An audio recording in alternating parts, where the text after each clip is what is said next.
Yo les gens, c'est Enzo de la chaîne Les Rebuts du Catch et aujourd'hui on se trouve pour une nouvelle vidéo. Aujourd'hui on se trouve pour le 4e numéro de Rebut Talk. Et avant que Rebut Talk commence avec Thibaut Vézirian, je voulais tout vite faire une partie promo, voilà, avant que la vidéo commence, vraiment pour vous dire que vous nous écoutez peut-être sur Deezer, SoundCloud et Spotify. Et pour ceux qui nous regardent sur YouTube, vous pouvez aller nous écouter sur cette plateforme. Et pour ceux qui nous écoutent sur ces plateformes, vous pouvez nous aussi nous retrouver sur la chaîne YouTube Les Rebuts du Catch où avec Cody, voilà, on fait les hebdos, on fait tout ça. Je voulais vous prévenir tout vite que grâce à vous, grâce à votre soutien, nous pouvons diffuser les vidéos des Rebuts du Catch sur ces plateformes. Donc voilà, n'hésitez pas à nous soutenir, que ce soit via des dons ou alors via des achats de t-shirts. Ce lundi a été publié, bon, il y a eu un code promo ce lundi qui a été publié. Malheureusement, le code promo n'est plus d'actualité. Mais voilà, ce lundi a été publié deux nouveaux designs. Un design de moi bébé, comme vous avez pu voir, un design assez marrant et un design death match pour la partie de Cody. Donc voilà, vous pouvez retrouver ces deux logos sur la boutique directement. Dès maintenant, vous pouvez retrouver ces logos. Voilà, tous les liens sont en description et voilà, on vous remercie de nous soutenir parce que c'est comme ça que la chaîne avance et c'est comme ça que nous allons pouvoir évoluer et vous mettre les podcasts par exemple sur Spotify, Deezer, SoundCloud et peut-être Apple Music par exemple qui nous a été demandé. Donc voilà, on vous remercie et je voulais tout vite faire une petite aparté. Il était une fois qui devait sortir dimanche, mais vu qu'il y a l'interview avec Thibaut Vézirian, on a décidé de mettre cette vidéo le samedi 16 et attendre le mardi 19 pour vous diffuser Il était une fois sur Judgment Day 2009 avec l'ami Dolo. Donc vous aurez tout ça mardi prochain. Donc voilà, à 18 h. Merci en tout cas et je vous souhaite bonne vidéo. Je suis persuadé que ça va vous plaire. Allez, à tout de suite.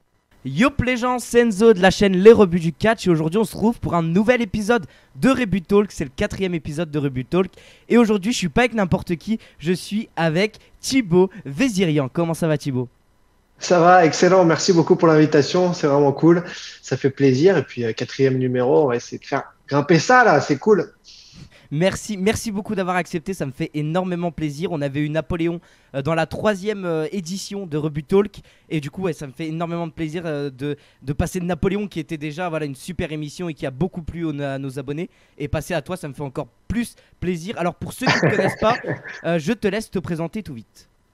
Rapidement, je suis journaliste, animateur, producteur à mon compte depuis quelques années maintenant. J'ai passé 10 ans à TF1 LCI. J'ai toujours été dans le sport, mais sans l'être au début à LCI et TF1.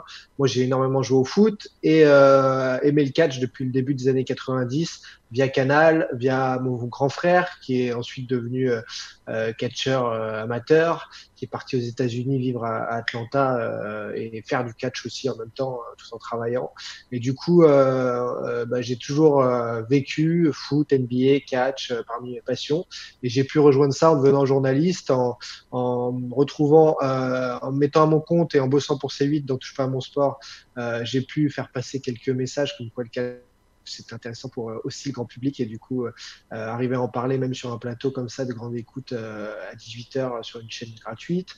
Donc c'était vraiment cool et grâce au réseau, grâce à l'éclosion d'internet, à l'époque on s'envoyait des VHS et Ajus et mon frère s'envoyaient ça pour pouvoir voir des matchs depuis la WF à l'époque et aujourd'hui donc grâce à internet on arrive à tous se relier, à pouvoir fêter le catch ensemble et discuter et faire des émissions comme ça. Donc, c'est vraiment cool. Voilà pour mon parcours. Désormais, je suis à mon compte. Je fais les sports dans la matinale CNews de 6 h à 9 h les matins. Je suis dans l'émission C'est que de la télé sur C8 de 18 h à 19 h où on débat de sujets d'actu. Et j'ai aussi ma chaîne YouTube, donc Thibaut Vézirian en sport, pour m'entretenir avec des sportifs, des artistes, des athlètes, mais tout ça autour du thème du sport en général. Et quand je peux, je parle aussi de catch. C'est ça, alors tu as interviewé Sheamus il y a pas très longtemps. Tu as eu le droit, la chance d'interviewer Sheamus sur ta chaîne. Interview très intéressante, le lien sera en description. Et du coup, voilà, t'es un grand fan de catch. Donc, pour ceux qui connaissent pas ton frère, Roméo, qui a catché sur le circuit français pendant une période et qui est parti, comme tu l'as dit, à Atlanta. voilà, moi je sais que les abonnés de la chaîne Les Rebuts du Catch sont des gros fans de catch français, hein. On adore le catch français, Ah ouais. c'est les rebuts. Ouais, et on a une grosse communauté basée sur la WWE, sur le catch indépendant et aussi sur le catch français. Voilà, on a découvert qu'on avait vraiment une commu sur le catch français, donc ça fait énormément plaisir. Et moi, j'ai 17 ans et mon premier show de catch en 2014 était un show de la WS, donc catch français. Donc pareil, moi je suis très attaché au catch français, donc voilà. À l'époque, quand mon frère a débuté vraiment, il a pris ses premiers stages de catch dans le Nord, etc. Je parle d'il y Pour a lycée 20 ans WA, c'est sûrement. ça? Ouais, il a catché donc ICWA et moi j'allais le voir sur ses premiers shows, notamment sur un parking à Villeneuve-les-Béziers à l'époque, il y a 15-20 ans je pense. Voilà, c'était très cool et on se marrait bien et c'est comme ça qu'il y a des amitiés après qui sont nées aussi et des gens que j'ai continué d'avoir via les réseaux en contact comme Booster Fontaine, comme Boula, etc. Donc c'est assez marrant, voilà, ce monde qui continue de s'entretenir, de parler ensemble grâce à ces moments ensemble. Ouais. Et je vous invite tous à aller voir la chaîne d'Ajus qu'il a lancé, Christophe Ajus qui a lancé. Il fait la cloche et en ce moment, pendant la période de confinement, la clochette avec Catch Club, Ali.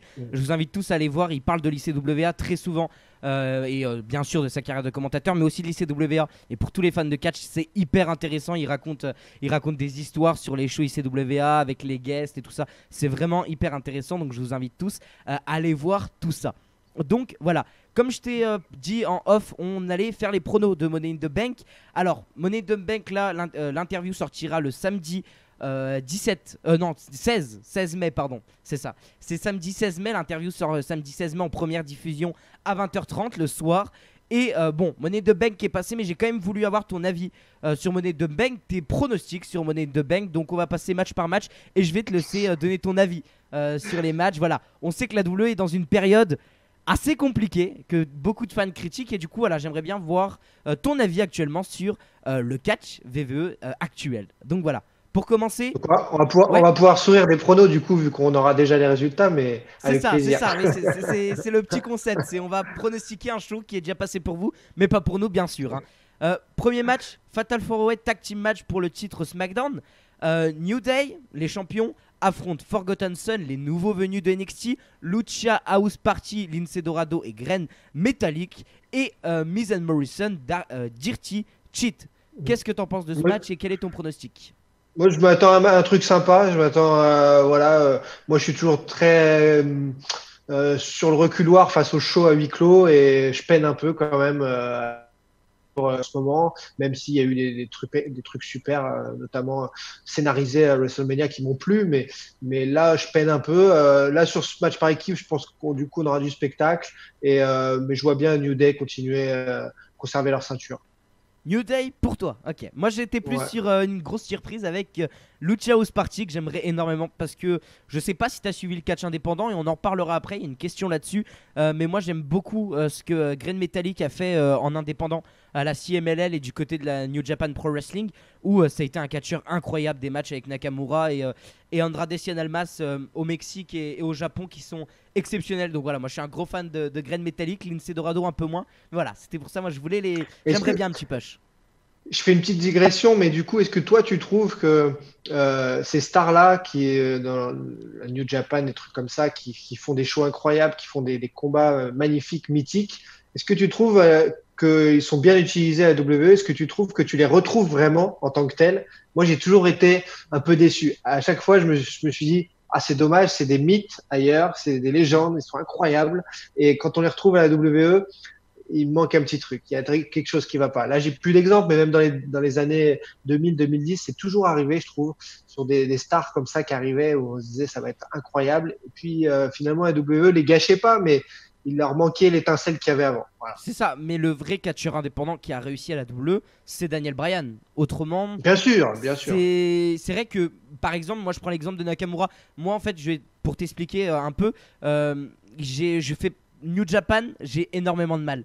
Nakamura, c'est un mec, j'ai beaucoup de mal avec lui, que ce soit à la New Japan et à la WWE.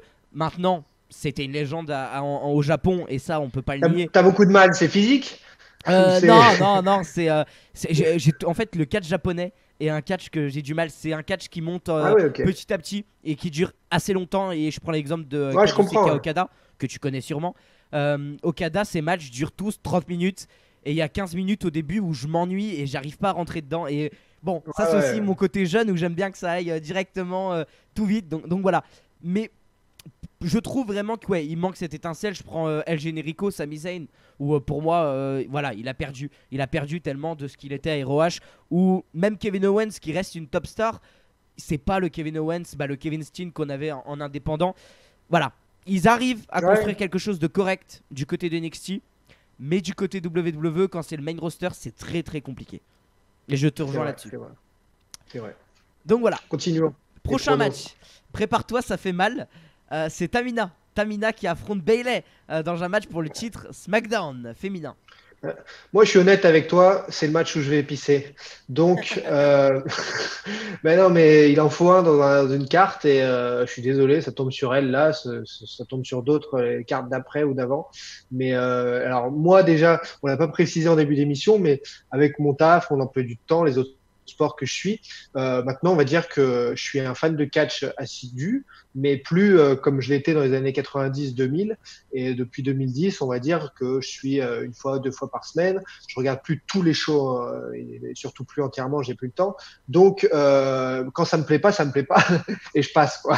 Donc là, on est en plein dedans, voilà.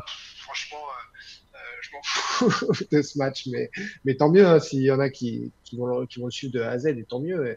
Mais là-dessus, franchement, sur ce combat-là, ça va être compliqué.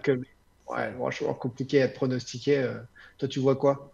Moi, Bayley, j'espère Bayley, parce que Tamina, moi, c'est une catcheuse, je ne peux plus la voir. C'est comme Nia Jax, c'est partie des catcheuses que j'ai envie de boycotter. Ouais, moi, Nia Jax, Tamina, c'est deux catcheuses que je ne supporte plus regarder sur un ring. Nia Jax, pour le côté très dangereuse. Je la trouve très dangereuse sur le ring. C'est comme, je sais pas si tu as vu le botch qu'elle a fait avec Kairi Sane à Raw. Parce que du coup, pour vous expliquer, Thibaut m'a dit juste avant l'émission comme quoi il ne regardait plus les Raw et les SmackDown en intégralité, c'est ça? Tu regardes les résultats mais plus en intégralité. Exactement, je regarde les highlights, je regarde un combat qui m'intéresse en particulier et je trie parce que voilà, faute de temps, et pas d'envie, mais de temps tout simplement. Effectivement. Bon, voilà, moi Tamina c'est plus sur le côté in-ring, j'ai du mal. Nia Jax c'est plus sur le côté du fait qu'elle est pas très safe, à mon avis, à mon simple avis. Donc voilà. Prochain match. Passons à l'autre combat féminin. Alors moi je vais te répondre à ça. Ça fait une transition parfaite. Moi je veux que ce soit Nia Jax qui gagne le ladder match parce que c'est son retour. Elle a été blessée. En effet, elle fait mal. Mais finalement, moi je suis spectateur. Et je m'en fous. Ouais, non, je vois. C'est pas politiquement correct ce que je dis. Je m'en fiche, voilà, je suis pas dans la création, je suis pas en backstage avec eux. Mais moi, qu'elle soit féroce, qu'elle soit solide, qu'elle soit gaillarde, qu'elle soit dure, et ben tant mieux, ça me fait plutôt sourire. Et finalement, quand j'en vois prendre la dérouiller et me dire oh c'est limite, et ben ça me fait du bien presque. Et je me dis là c'est son retour, elle a été blessée très longtemps. C'est toujours important pour les athlètes, voilà, une blessure dans une carrière c'est compliqué, etc. Là j'ai envie de l'avoir gagné ce match. C'est un peu la force pure et voilà, je sais qu'elle est pas spécialement forcément très appréciée, mais donc moi j'ai envie de l'avoir gagné le ladder. Alors moi mon pronostic va aller sur alors vraiment mon coup de cœur, et là ça peut surprendre des gens, ça peut te surprendre. Moi c'est Dana Brooke. Moi j'aimerais énormément que Dana Brooke gagne. Moi je suis un gros fan de Dana Brooke, je la défends énormément. Je trouve que en un an il y a eu une amélioration de sa part qui est incroyable. Avant c'était vraiment une catcheuse très mauvaise, et quand elle était avec Charlotte j'aimais vraiment pas. Et là je trouve vraiment qu'il y a un truc avec Dana Brooke. Elle a travaillé, on sait que elle est amie, voire plus avec Batista, et j'ai l'impression que ça l'a aidé. Voilà, j'ai vraiment l'impression qu'il y a eu un travail de fait sur Dana Brooke. Bon, voilà, mon coup de cœur irait vers Dana Brooke, mais je pense que c'est soit Asuka, soit Baszler qui remportera la mallette Money in the Bank féminin. Ouais, Baszler, je pense qu'il y a une logique, et certainement qu'au niveau du jeu des pronos, c'est là où le plus de monde se rejoindra pour l'avoir gagnante. Voilà, il y a son style, il y a tout ce qu'il y a autour. Donc oui, s'il fallait mettre de l'argent, je serais plus sur Baszler. On passe au prochain match qui peut-être t'intéressera plus. Personnellement, pas du tout, moi. C'est Bray Wyatt qui ne vient pas en film, mais qui vient en tant que Bray Wyatt, qui affrontera Braun Strowman.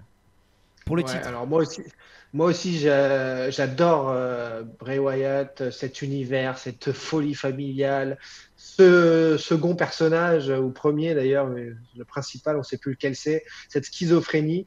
Je suis complètement derrière ça. J'adore quand on nous crée des folies comme ça, quand on nous change les idées, on n'est pas dans notre quotidien là avec un mec comme ça, on ne sait plus s'il est vraiment fou ou quoi. Donc je veux qu'il gagne le plus de combats possible, qu'il aille loin et qu'il grimpe, qu'il grimpe. Mais là, ce retour, alors les interventions à huis clos, hein, moi, comme je l'ai dit au début, je suis moyen. Le huis clos, plus son personnage qui n'est plus là en ce moment, bon, bah, fait que j'ai envie que Braun Strowman continue sur sa lancée, conserve son titre et on verra en feed plus tard parce que là, je suis un peu sur ma fin en effet dans cette histoire, peut-être comme toi, et c'est pas allé assez loin pour moi entre les deux. Pas de problème. Alors moi, c'est très simple, j'en ai parlé dans le Rebut Hebdo qu'on a fait avec Cody il y a de ça, pas le jeudi dernier, bah pas le dernier jeudi parce que le dernier jeudi on vous a fait la review de Money the Bank que j'ai pas encore fait dans la vraie vie quand on enregistre. Mais voilà, juste avant, on a fait un Rebut Hebdo où je vous ai clairement dit que moi, Strowman, c'était plus possible. J'arrive à un chemin de non-retour, je ne peux plus le voir, ça me dérange. Moi j'ai regardé Qu'est-ce SmackDown qui te cette dérange? nuit. Ouais, comment? Qu'est-ce qui te dérange précisément? Je le trouve pas charismatique. Alors oui, Ah ouais, c'est une montagne et c'est une tout. montagne. Ouais. Mais après, il y a aussi le côté que j'ai beaucoup de mal. Moi, je suis très... voilà, j'ai été formaté très vite au Indie Guy, au tout ça. Pour moi, j'ai pas d'exemple, mais un Adam Cole est hyper charismatique pour moi. Alors que Strowman, c'est les big guys que Vince aime beaucoup et que moi, j'aime Ouais, ce que moins. j'allais te dire, c'est un talent C'est WWE ça, pur et dur et classique et ça fonctionnera toujours à la WWE totalement. quoi, et pas forcément ailleurs. Parce que c'est pas le même produit et c'est pas les mêmes attentes et j'en suis totalement d'accord. Mais voilà, moi j'aimerais beaucoup que Wyatt reprenne le titre parce que transition incroyable pour le match, le ladder match masculin. Moi, je vois Daniel Bryan prendre la mallette parce que Bryan Wyatt en début d'année, le match à Royal Rumble était incroyable. Moi, c'est un de mes matchs préférés VVE de l'année. Daniel Bryan contre Bray Wyatt, bah, de Finn plutôt. Et voilà, j'aimerais énormément que Daniel Bryan prenne la mallette ou Aleister Black. Et toi? Ah, Aleister Black. Ouais, c'est une idée. Alors, Aleister Black, ouais, tu vois, j'avais pas pensé, mais moi, alors il y a deux trucs. C'est qu'au tout début, en effet, tu m'aurais demandé il y a 10 jours, je t'aurais dit Daniel Bryan. Allez, Daniel Bryan à fond. Et en fait, malgré son retour raté, je me dis que AJ Styles, Ouais, il y en a AJ beaucoup qui se Styles, disent ça. voilà, et qui revient comme ça. Alors, certes, c'est peut-être juste pour attirer notre curiosité sur le combat encore plus. On rajoute une star, etc. Pour moi, c'est un retour très raté parce que je m'attendais à ce qu'il le change. Quand on se fait Ouais. enterrer vivant, merde, soit on prend un an d'absence, soit on revient différemment et tout. Et là, bon, je sais pas si c'est le huis clos ou quoi, mais je trouve très, très bizarre de la WWE de l'avoir mis comme ça. Est-ce qu'il nous prépare d'autres choses pour les semaines à venir? J'espère. Mais pourquoi pas, ou même des dimanches, le voir, il lui arrive des trucs ou je ne sais quoi suite à, il a été enterré, merde, faut quand même marquer le coup. Donc j'ai envie qu'il se passe un truc autour des Jay et je le vois nous surprendre. Il revient dans la dernière ligne droite la dernière semaine et boum, il gagne. Voilà, pour moi, il y aurait aussi une histoire à créer autour de ça. Donc là, à quelques heures du show, même s'il est déjà enregistré, j'ai envie de te dire chrono va vers lui. J'ai plusieurs questions par rapport à ce match, puisque voilà, il y a plusieurs choses qui se sont passées autour de ce match niveau booking. Il y a d'abord eu le booking de Apollo Crews. Alors, pareil, je sais pas si tu as suivi, mais le booking d'Apollo Crews qui a été hyper push après un match incroyable contre Aleister Black en weekly, qui dure 30 minutes, mais qui est super bien, juste après Mania, je crois. Donc voilà, il a commencé à être push, il a décroché une place en battant MVP lors d'un Raw. Et Almas lui a coûté cette place en le blessant. C'est même pas Almas qui le blesse, c'est Cruz qui se blesse dans le match. Ça serait du coup, de ce qu'on a compris, un work autour de sa blessure pour soit le faire revenir en heal. Il parle de le faire revenir en heal, soit voilà, un autre gros push après le Money in the Bank. Qu'est-ce que t'en penses là-dessus et est-ce que déjà t'es un fan d'Apollo? Je suis pas spécialement fan, mais je le suis. et je pense vraiment que ça peut être un super défi pour lui de passer heel, de changer les choses à ce niveau-là, de montrer que il maîtrise vraiment tout le panel à nouveau, que il est capable de se transformer rapidement. Donc je suis pas le plus grand fan, mais j'ai hâte de voir en fait ce qu'il est capable dans son évolution suite au push de nous montrer et s'il aura les épaules. Je suis pas encore, on va dire, captivé comme un fan, mais j'attends juste d'être surpris. Donc voilà. Et mon autre question, c'est par rapport au déroulement du match. Tu as dû suivre tout ça autour du déroulement du match. Alors déjà, Mhm. c'est un match où ça sera un ladder match où il faudra grimper il faudra grimper sur la tour VVE, on va dire ça comme ça, sur le QG de la WWE, pour ensuite arriver où il y aura un ring sur le toit et ils devront aller décrocher la mallette. Et tout ça a été rajouté avec une stipulation. Pour l'instant, tout allait bien, jusqu'au moment où Daniel Bryan nous parle dans une promo du fait que le match féminin et le match masculin seront en même temps. Et c'est là où VVE ont perdu beaucoup de fans, dont moi. Je me suis dit, pourquoi faire ça Ah ouais. alors que le match pouvait être très bon? Moi, en fait, franchement, je fais archi confiance aux scripteurs, à la WWE. À chaque fois, je me suis dit, oh, ça va être quoi? Oh, ça va être décevant. Et souvent, ils m'ont sorti un truc du chapeau, ils m'ont inventé un truc, ils ont fait revenir quelqu'un, ils m'ont créé une story incroyable. Le combat Undertaker et Jay Styles, je m'y attendais pas à ce que c'est un truc comme ça à WrestleMania.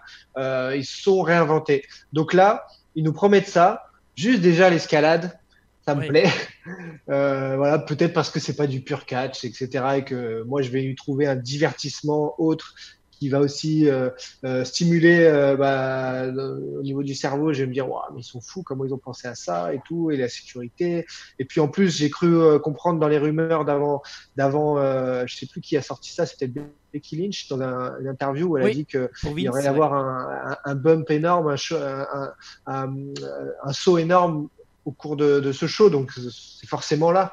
C'est ça. Je m'attends à des trucs fabuleux, à un highlight qui va rester des années peut-être. Non, j'ai pas du tout envie d'être pessimiste là-dessus. Et je me dis qu'ils vont savoir réinventer le genre, nous faire un truc unique, parce que ce sera unique. Allez, espérons que dans les semaines et mois à venir, ça y est, les foules puissent revenir en partie dans les arènes. Et non, moi je reste positif et je me dis, on va avoir un gros truc dimanche. Et il faut rester positif. J'aime beaucoup cette mentalité où les gens sur Twitter sont très négatifs. Et moi, Ouais. sur les rebuts du catch, je le dis souvent. Il faut être positif, même si la WWE en ce moment sont en train de me perdre avec le huis clos. Ils sont vraiment en train de me perdre avec le huis clos.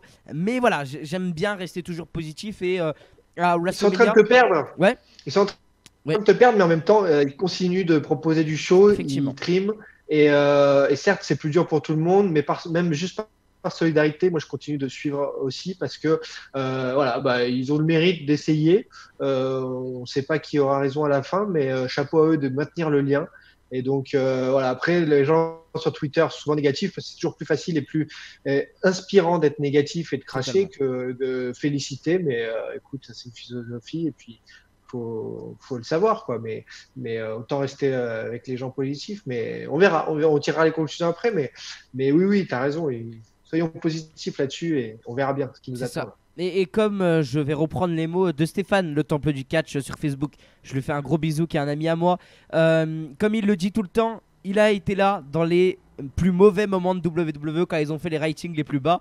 Même s'il aime pas, il continue à regarder parce qu'il pourra dire j'étais là quand WWE ils étaient en train de faire de la merde. Désolé, voilà, mais voilà, il était là. Mais voilà, il sera aussi là quand ils feront du super boulot. Et voilà, voilà.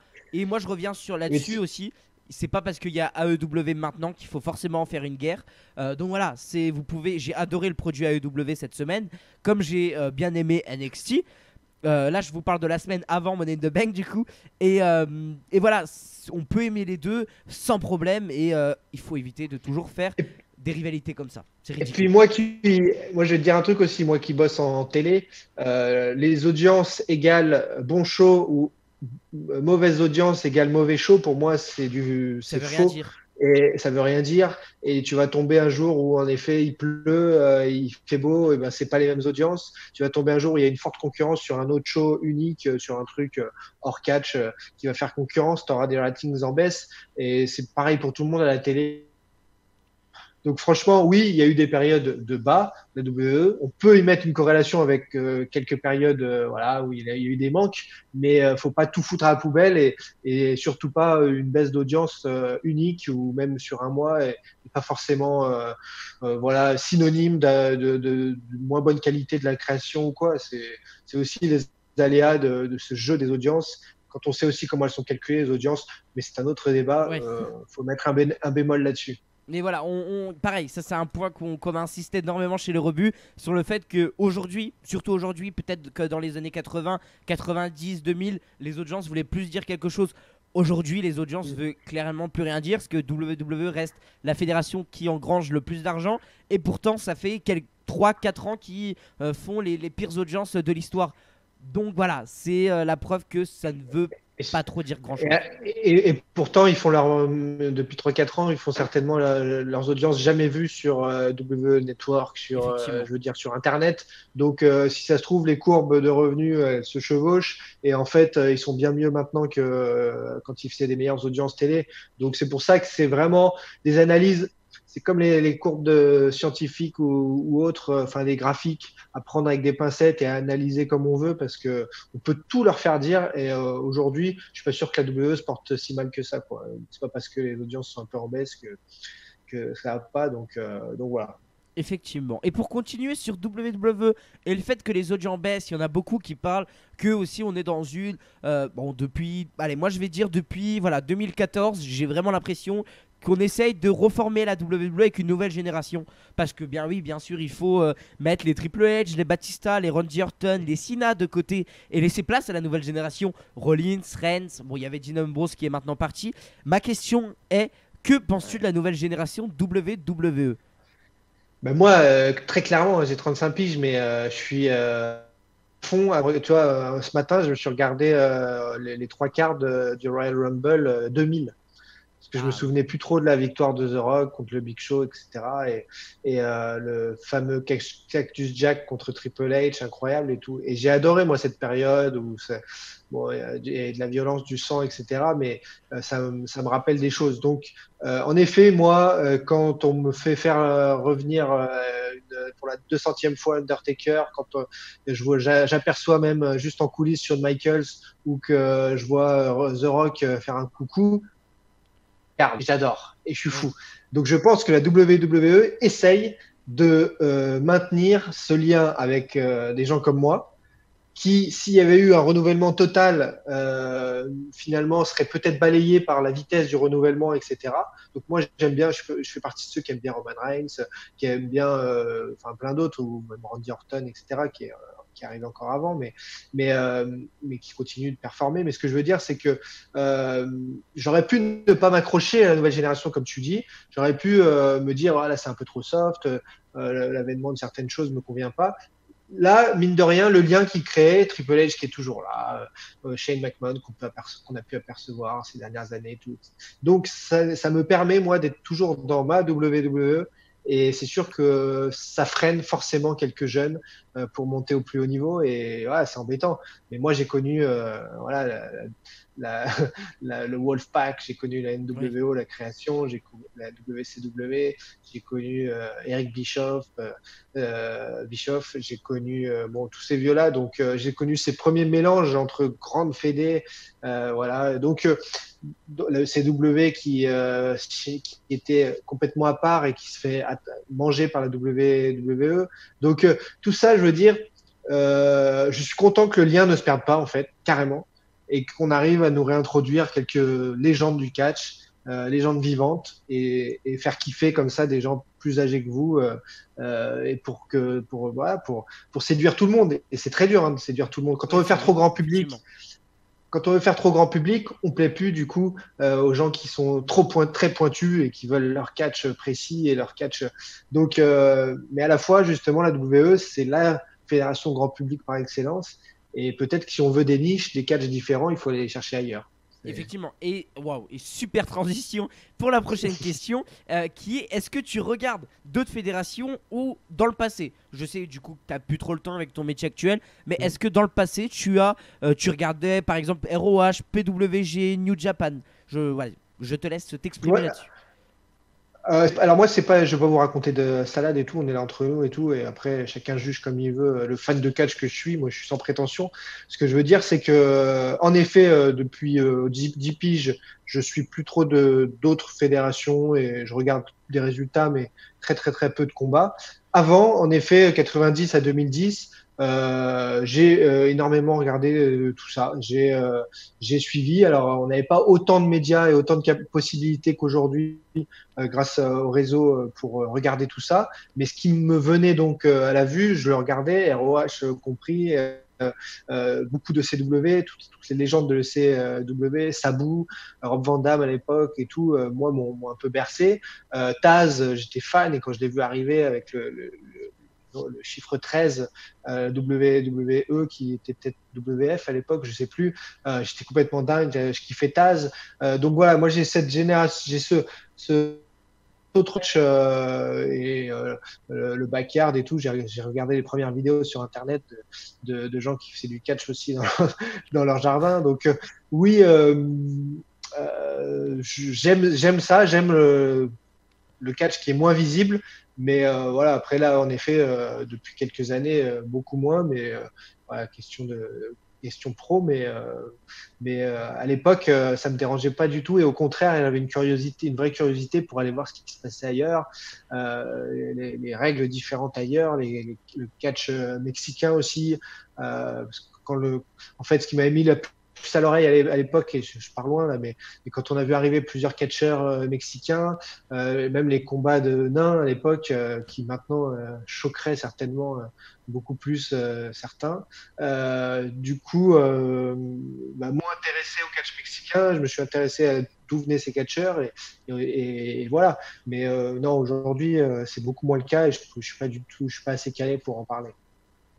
Pas de problème. Et juste petite question comme ça, est-ce que dans ta mémoire, t'as genre le dernier match indépendant hors WWE, on va dire, plutôt que t'as regardé un truc qui est passé, que t'as regardé par exemple All Elite, le dernier show All Elite ou une connerie comme ça? Hum, Là, là, non, tu me poses une colle. Qu'est-ce que j'ai regardé? Ça a pu m'arriver de zapper parce que j'ai pas mal de chaînes moi sur la télé et de tomber sur des trucs et de regarder et une demi-heure, trois quarts d'heure et sans savoir forcément ce que je regardais, Ouais. juste pour voir ce que c'était et des trucs que je connaissais pas. Donc, ce qui faisait aussi ma force pendant 20 piges, c'est que tu vois, je vivais en famille et tout, donc avec plus mon frère, etc. Donc il y avait un mélange d'informations, de ah, est-ce que tu as vu ça, est-ce que tu as vu ci, et puis petit à petit, moi, avec la vie d'adulte et professionnelle, je me suis un peu plus écarté de ces partages de telle vidéo, tu l'as vu, ah non, je l'avais pas vu. Donc je suis un peu plus seul à traquer du catch dans mon coin, et donc non, là, franchement, de trucs marquants, là, j'ai rien de spécial à noter ou à mettre en avant. Pas de problème. Oui, parce que du coup, si je me trompe pas, tu faisais aussi partie de la génération où, par exemple, je pense à Yann Colby qui faisait de la vente de DVD, de shows indé et tout ça. Donc, il y avait aussi Ouais, ce côté où, ouais. voilà, je suis beaucoup les histoires de Yann Colby, de Ajus, voilà, de tout cela qui racontent leur histoire Bah, où, bah, il y avait Colby qui vendait ses DVD, c'est ça, ses DVD, c'est, ouais, mais attends, tu parles de DVD, moi je te parle même de VHS, ouais, des c'est ça, ouais. cassettes dans le magnétoscope, où en effet, le show était diffusé donc le dimanche soir aux États-Unis. Je ne sais qui, comment arriver soit à l'enregistrer, soit à acheter à un Américain la VHS, le mec l'envoyait en France. Par exemple, nous, on était en Auvergne avec mon frère, à Jus ou Colby plutôt du côté de Strasbourg. Donc, il y en a un qui la recevait, qui la matait, qui soit la copiait, soit l'envoyait à des potes, soit revendait en effet. Et Oui, copiait et revendait. Et c'était, donc c'est ouais non mais c'est une époque mais je suis vieux putain. Enfin la technologie a tellement avancé vite hmm, sur 20 ans. Mais voilà c'est pour raconter ça c'est qu'entre fans pour se permettre de voir des images juste voir des images voir un contenu. Donc ensuite les cassettes même ensuite les DVD on les saignait quoi. C'est tu les recevais tu savais que tu en avais pour un mois sans rien recevoir d'autre. Tu regardais 25 fois dans le mois quoi. Donc ouais, et les j'imagine, choses ouais. plus le show il était long, s'il durait 4h30 et pas 3h30, on était content, quoi. Ah, il y en avait encore plus à mater. Euh, donc oui, c'est exactement ça. Yann, c'est un ami de mon frère, mais moi j'ai connu aussi comme il faut. Et très vite, avec l'éclosion d'Internet et des échanges, on s'est mis et on gérait ensemble aussi, je crois que ça s'appelait la FWF à l'époque, la French Wrestling Federation. Des Et c'était un fédérations jeu sur virtuelles. voilà, Et fédération virtuelle par écrit. Et tu écrivais, tu scriptais des shows, tu envoyais des défis. C'était des pages de texte Word pour s'attaquer entre catcheurs. Et après, on arbitrait selon celui qui avait le mieux scénarisé les attaques. Et ça donnait des shows en fin de semaine ou en fin de mois. Et on s'amusait comme ça à s'imaginer un catch virtuel parallèle. C'était l'avant carte FUT, FIFA et tous les conneries, enfin tous les jeux comme ça quoi. Donc ouais non c'était fou et c'était une époque. Quoi. C'était, je sais plus exactement la chiffrer, mais tu me fais revenir en arrière et en effet c'était système D pour kiffer le catch. Et donc c'est vrai qu'à ce moment-là je connaissais un peu tout sur tout parce que pour participer à ces jeux, à ces catchs virtuels et tout, j'étais à fond. Là. alors, pour vous donner aussi un petit point information, c'est aussi là, je crois que Tom Laroufa a commencé à connaître Ali de Catch Club et tout ça. Voilà, je vous invite tous vraiment à regarder les interviews de Tom Laroufa avec Ali, de Wrestling Clinic de Ajus, où vous apprenez plein de choses. Et au fond, moi, voilà, je suis un jeune fan de catch 2014, et au fond, c'est un peu l'histoire du catch en France parce que c'est des trucs que je pense que c'était aussi en Amérique, c'était aussi en Allemagne. C'était une façon de regarder le catch qui est totalement différent. Aujourd'hui, j'ai juste à taper Watch Wrestling ou W Voilà. Network sur internet et j'ai ce qu'il faut. Alors qu'avant, c'était toute une Ah galère ouais. et c'était. Voilà, c'est important de Il le y avait noter, c'est important d'en parler. on recevait un colis, tu vois. Enzo, on recevait un colis et Ouais, c'était, waouh, ça y est, c'est ouais, arrivé. c'est ça. Ouais. Pourvu que ça bug pas et que ça marche. Là, aujourd'hui, en effet, tu mets lecture, tu as tout ce que tu veux pendant toute ta vie, quoi. Donc, il y a vraiment une perception à comprendre, une magie autour du catch qu'on avait. Et en plus, comme c'est l'époque où c'est vraiment emballé quand Canal a commencé à moins diffuser, donc on était perdu. Après, ils se sont bien rediffusés, mais donc, il y a eu des gros manques, et c'est ce manque chez la communauté catch qui a fait qu'il a fallu activer la débrouillardise fois 10 000, aller acheter aux États-Unis, avoir un double magnétoscope pour copier les trucs, copier les DVD ensuite. Et donc, on était comme des dingues d'arriver à se débrouiller pour trouver les trésors et partager ça. Et comme ensuite, on n'avait pas la visio, les réseaux, comme ça, les émissions interactives, et ben, il fallait partager ça avec les fans de catch. Et le meilleur moyen, ben, il y en a qui ont connu le Minitel, moi, j'en ai pas eu, mais ben, c'était les débuts d'Internet, de s'envoyer des mails, de partager, de créer des fédés virtuels. Et donc voilà, je sais pas. Au début, je sais pas à combien on peut chiffrer le nombre de milliers de fans de catch français et en France, mais je sais pas. Moi, j'avais l'impression que on était une poignée de connectés à l'époque pour se transmettre ça. Et puis, petit à petit, tu comprends qu'en fait, il y a la toile d'araignée qui est énorme. Mais au début, voilà, tout le monde n'avait pas Internet non plus. Ouais, des trucs, putain, je fais papy galeux, mais voilà.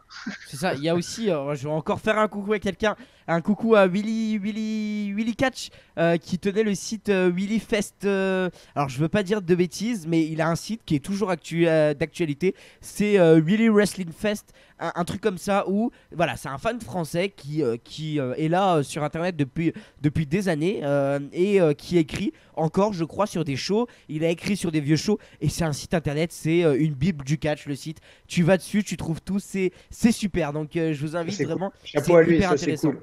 Et il est là vraiment, il y a des shows de catch français. Moi j'ai vu une review de Révolution 3, je crois, donc de lycée WA. Donc voilà, ça date de il y a énormément longtemps. Et voilà, c'est hyper intéressant pour les jeunes fans de catch.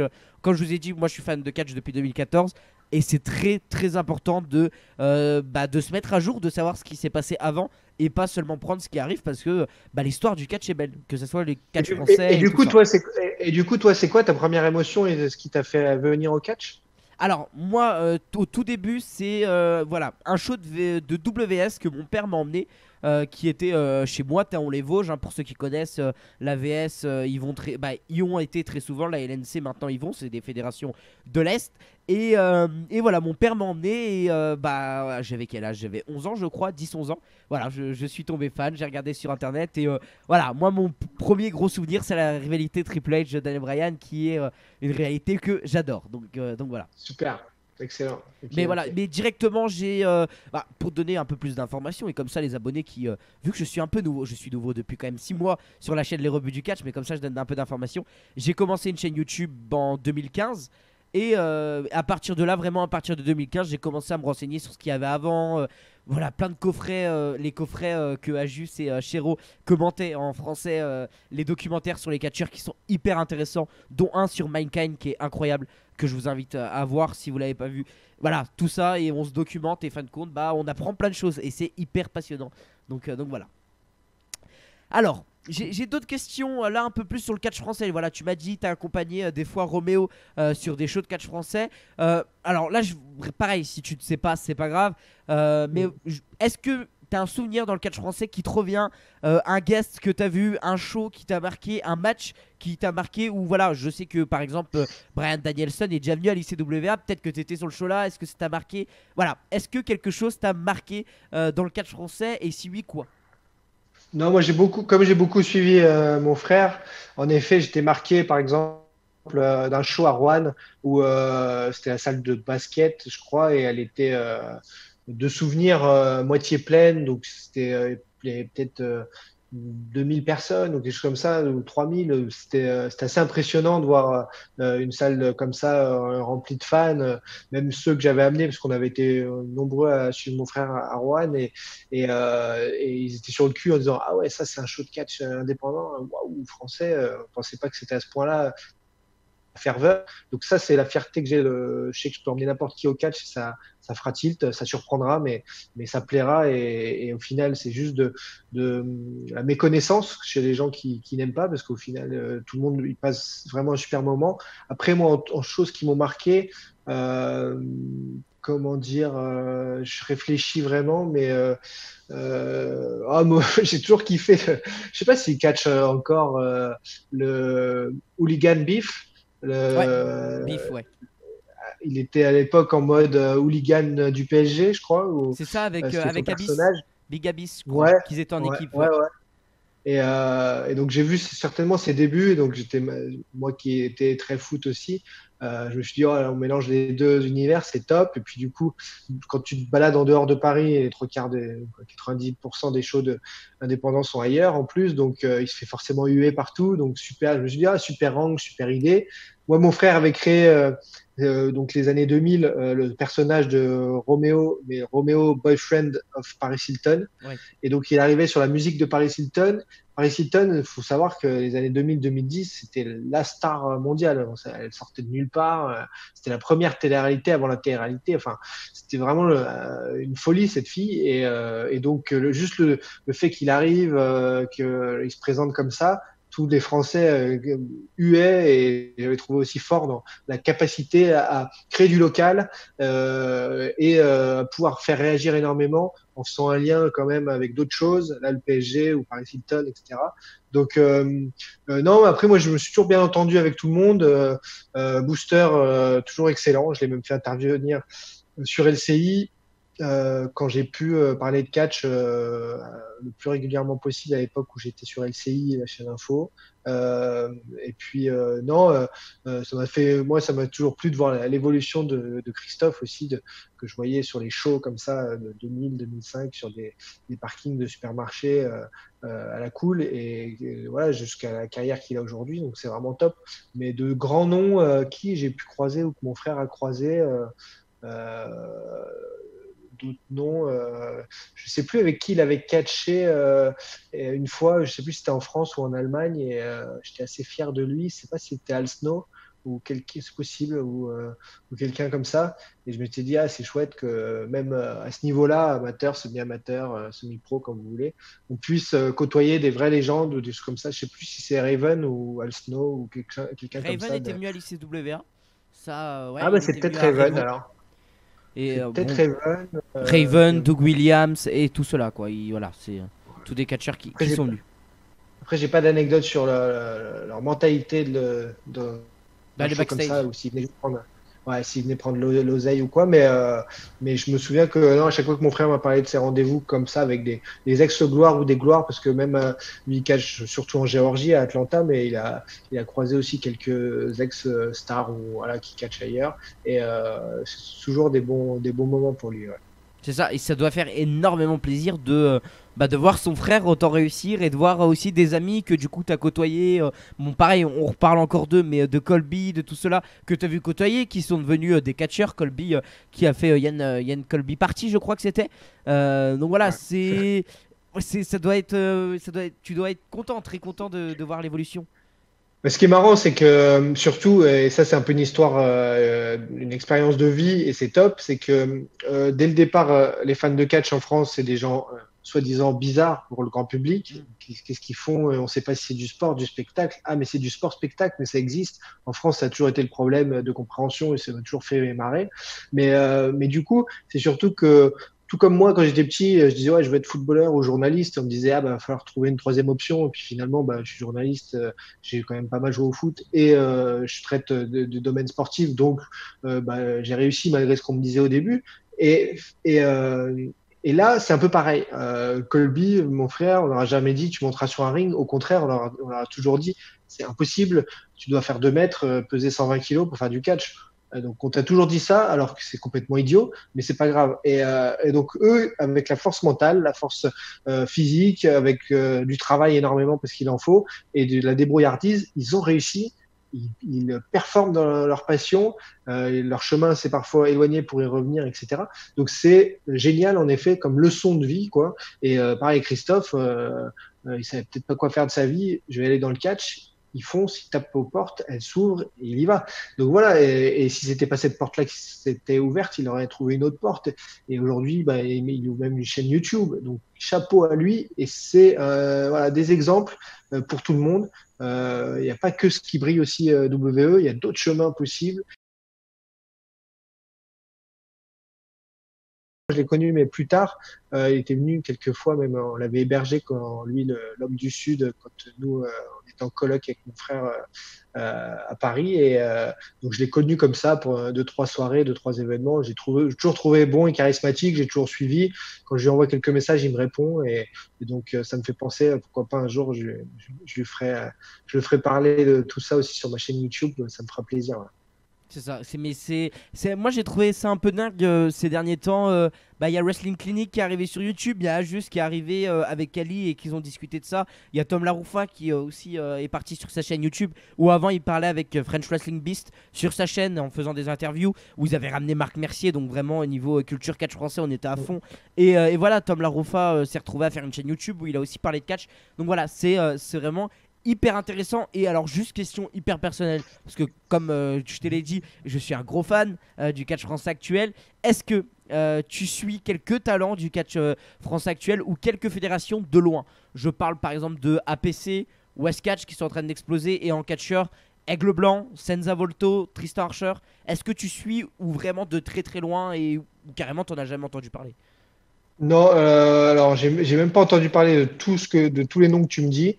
Les fédés, je les vois passer par des messages, des trucs comme ça, mais je Ouais. vais pas plus loin. Et après, non, ouais, je vais pas te mentir. Aigle Blanc, oui, j'ai vu, j'ai déjà remarqué, j'ai dit, ouais, il a l'air solide et Ouais. des choses comme ça. Mais non, non, j'ai pas pris le temps de. Mais tiens, mais ça me donne envie. Je m'y pencherai, je regarderai voir ce que je peux trouver.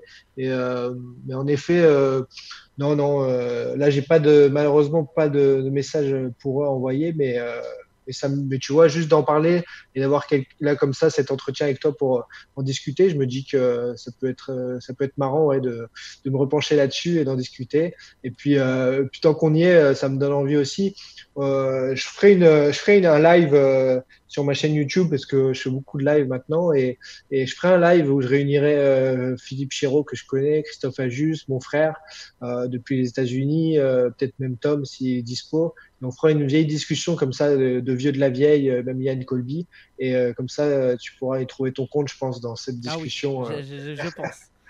Je pense que je vais les réunir là sous peu. Là, je peux réunir jusqu'à 6 personnes en live. Je vais essayer de créer ça d'ici un mois là, et voir selon les plannings de tout le monde, mais ça pourrait être très marrant. C'est une bonne idée. Alors, si tu veux que je te donne un petit indice pour te montrer le niveau du catch français actuel, alors Vas-y. j'ai été voir en live un show entre la VXV, que tu connais sûrement, je pense, et la Mm, PC, mm. un tournoi qui s'est fait sur 2 jours. J'étais là sur les 2 jours en live, donc c'était à PC, donc c'est à Nanterre. J'ai vu Aigle Blanc, que tu m'as dit que tu avais remarqué, contre David Starr, que tu connais sûrement, Mm. pour la beauté du catcheur Vas-y. que c'est. Et bah c'était Ouais. la finale du tournoi. Et alors voilà, c'est mon côté un peu pleurnichard. J'ai pleuré à la fin du match tellement que c'était bien et que j'ai trouvé Ah ça ouais. hyper émotif, hyper à fond. Et voilà, moi je suis un gros amoureux du catch français. Et oui, à la fin voilà, j'ai versé ma petite larme. Mais j'ai revu le match il y a pas longtemps en VOD. Et c'est pareil, j'ai aussi la petite larme qui est. C'est 30 minutes de combat incroyable où Aigle Blanc se donne à fond et David Starr aussi, et ça donne un match incroyable. Ah Il bah c'est top ça. il y a vraiment un niveau Tu vois, incroyable dans le catch français aujourd'hui. Et même tu me l'as avant, bien mais vendu. Ouais, non, mais je pense en effet que ça a vachement augmenté et que ça s'est certainement entre guillemets professionnalisé parce que moi, quand je te raconte ça, en effet, en plein air, etc., il y avait ce côté amateur, même backyard, qui était vraiment cool, même si ça déjà ça tentait d'être le plus pro possible, le plus organisé, les bénévoles de partout. Mais là, avec tout ce que tu dis, à PC à Nanterre et tout, c'est bien que ça grimpe les échelons et tu me donnes envie, ouais, j'irai mater ça. J'irai mater ça. On le trouve facilement sur YouTube? APC ont une chaîne YouTube où ils ont publié quelques matchs, dont Christianium contre Aigle Blanc, qui est aussi un match incroyable entre deux catcheurs français. Et vu que je suppose que tu habites vers Paris, Ouais, tout à fait, en banlieue parisienne. Nanterre, c'est prêt et je t'invite Ouais, vraiment ouais, c'est pour ça. à suivre. Et c'est voilà, c'est les dimanches à 17 h très souvent. Et bon, des fois ils ont des guests, Will Ospreay, David Starr. Voilà, il y a des shows, il faut pas les louper. C'est un public où il y a facile 70% de fans de catch et le reste du public familial. C'est un univers incroyable où vraiment, si tu as le temps d'y aller, parce que bien sûr c'est compliqué avec ton travail actuel et tout, c'est vraiment un endroit où il faut y être, parce que moi je viens des Vosges pour aller voir les shows très souvent et Ah je ouais. prends un plaisir incroyable. Voilà, Bon, c'est. bah, promis, ouais, j'irai jeter un œil parce qu'en effet, ça peut être un super bon moment. Mais je pense avec plein de fans de catch qui seront contents de te retrouver là-bas, parce que c'est vraiment un super endroit. Alors là, on va partir sur le côté le catch actuellement. On va dire qu'il revit un peu. Il y a eu la génération NT1 qu'on a tous connu. Bah, j'ai pas connu en direct, mais voilà, qu'on connaît tous la génération NT1.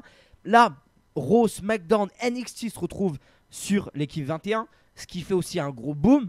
Et là, j'ai marqué, là je vais faire appel à ton côté journaliste et chroniqueur. Euh, voilà, t'es dans le milieu de la télé. Le catch se démocratise de plus en plus. On voit de plus en plus aussi des personnes de la télé, des personnes de Internet dire ouvertement qu'ils sont fans de catch, ce qui avant se faisait pas énormément. Voilà, il y a toi qui es fan de catch, je crois qu'il y a Pierre Ménez aussi qui a parlé de catch Ah il y ouais? a pas très longtemps. Ouais, je crois, ouais, parce qu'on m'a identifié on m'a identifié en disant que ça serait bien une interview de lui, parce que il a dû parler de catch très récemment. Je pense aussi à In the Panda, voilà, youtubeur et tout ça. Voilà, de plus en plus on parle du fait que voilà, il y a de plus en plus de gens connus. Je pense aussi à Link the Sun qui qui sont fans de catch et qui l'avouent. C'est du plus. Est-ce que toi tu penses que le fait que des personnes, des personnalités comme toi, comme Link the Sun, comme voilà, comme j'ai cité, qui montrent de plus en plus qui sont fans de catch, peut faire évoluer le catch français? Ça, moi je reprends les propos de Sturi. Sturi qui dit très souvent ça, c'est ça le catch, on lui fait un bisou. Sturi qui dit très souvent ça, comme quoi c'est en parlant, c'est quand les grandes personnalités parlent de plus en plus que le catch va se démocratiser en France. Est-ce que tu rejoins cet avis? Est-ce que tu penses que c'est grâce à des personnes comme toi qui vont parler de catch français, catch en France, parce que catch français, voilà, c'est plus le catch français, mais du catch en France, est-ce que tu penses que. Attends, ma question est très grande, je vais faire un bilan. Est-ce que vraiment, voilà, tu penses que le catch en France peut J'ai bien revivre compris. grâce aux influenceurs? Là c'est mieux, là c'est bien, j'ai remis ma question. J'ai bien compris et je suis d'accord et pas d'accord. C'est-à-dire que moi, ça fait des années que je cache jamais que je suis fan de catch. Dès qu'il y a un truc qui m'impressionne vraiment, je mets un gif de catch. que je suis tous les films de The Rock, même ceux pour Disney qui m'ont pas plu, que voilà. Donc j'ai toujours dit, et jamais, ça n'a jamais été caché. Ça a parfois été moqué et je me suis toujours défendu. J'ai toujours porté depuis mes débuts à la télé en 2007 ou 2008 des t-shirts de catch sous mes vestes et j'ai toujours eu des petits témoignages d'affection avec ça. Alors j'en ai plus des masses, mais j'en ai toujours de The Rock. J'ai encore un Damn c'était Farouk à l'époque, la Nation of Doom, non c'était la Nation de domination, comme on l'appelait, entre les traductions françaises et de l'époque et l'américain de l'époque, je me perds un peu dans les légendes du catch, mais en tout cas, il m'en reste. Bref, donc pour moi, oui, c'est important que ceux qui aiment le catch le disent. Maintenant, t'as beau le dire, le problème est culturel pour moi. Ah, Pour moi, ouais. tout de suite, tu te fais embrouiller du genre, mais parle-nous de sport, pourquoi tu nous parles de catch? Même quand moi j'ai montré des trucs de fou les lundi matin sur CNews, dans les pages sport de la matinale, entre 6h et 9h, on m'a dit, mec, tu fais les pages sport, pourquoi tu montrer du catch? Il a fallu que je me défende, et finalement, par le côté spectaculaire, ça a été validé. Et maintenant, quand on ne dit plus grand-chose, quand j'en montre, c'est pas tous les jours, mais ça arrive. Et ce qui fait que, voilà, pour moi, c'est plus culturel et pour moi, c'est plus le renouvellement de génération. Là, les quinquas, sexa, génères qui, ça y est, vont laisser la place. Et je pense que ça y est, dans la nouvelle génération, ce sera beaucoup plus convenu, accepté. Hulk Hogan, Undertaker font partie des mythes du catch et du sport finalement. Donc, avec l'âge qui avance, naturellement, ça va prendre sa place. Ça, c'est la première chose. Donc que les mecs surfent sur la vague, tu me dis Pierre Ménès, j'avais jamais entendu dire qu'il avait le catch, mais Alors, tant mieux. Hein. je suis, Si lui, on me l'a non, mais on dit, n'est mais pas je sûr, suis pas mais peu sûr. importe.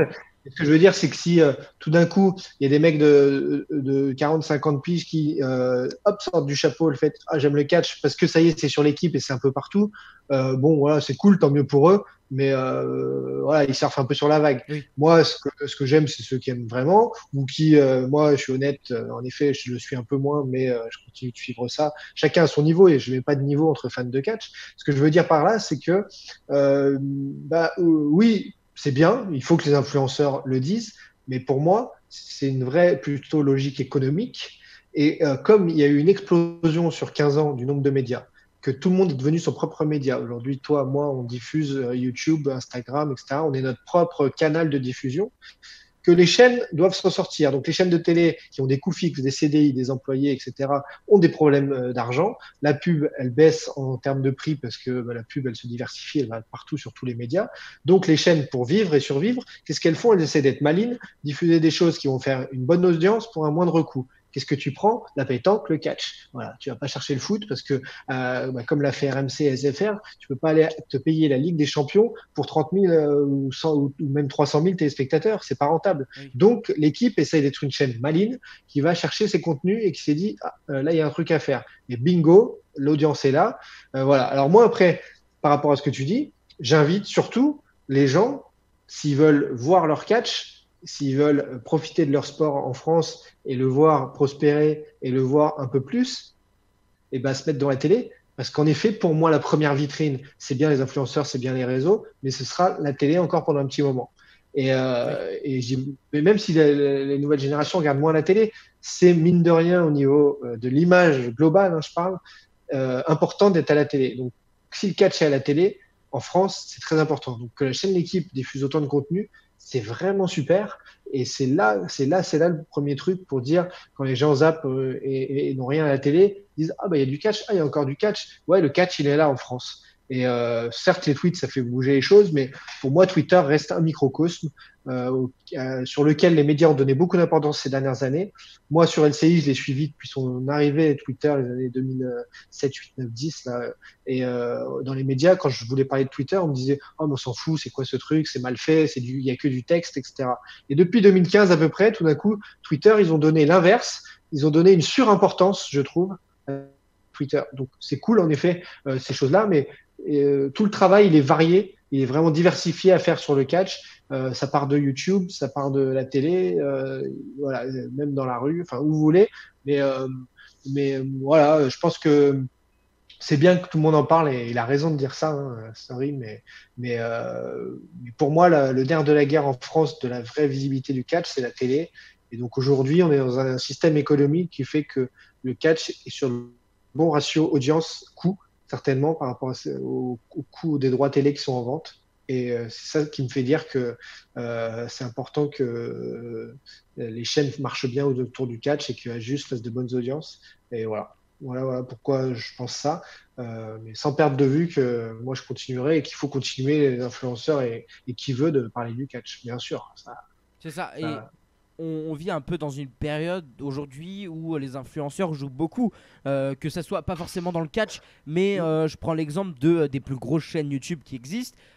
Si on les appelle les influenceurs, c'est parce qu'il y a un truc derrière où il y a vraiment le fait ils vont parler d'un sujet. Et je dis peut-être une bêtise, mais je pense que si du jour au lendemain, Squeezie vient à parler de catch et positivement, il y aura forcément une partie de la communauté qui le suivra. Et c'est là où Link the Sun, qui a sur sa chaîne principale plus d'1 million d'abonnés, je crois, a commencé à parler de catch, a commencé à expliquer pourquoi il aime le catch. Et c'est sûrement la meilleure solution qu'il a fait pour commencer à parler de ça. Il a fait une vidéo où il ouais. explique pourquoi il aime le catch, qu'est-ce que c'est le catch. Et fin de compte, je pense qu'il y a une partie de sa communauté qui l'a suivi. Et voilà, c'est très important, mais il faut que ça parte partout, comme tu l'as dit.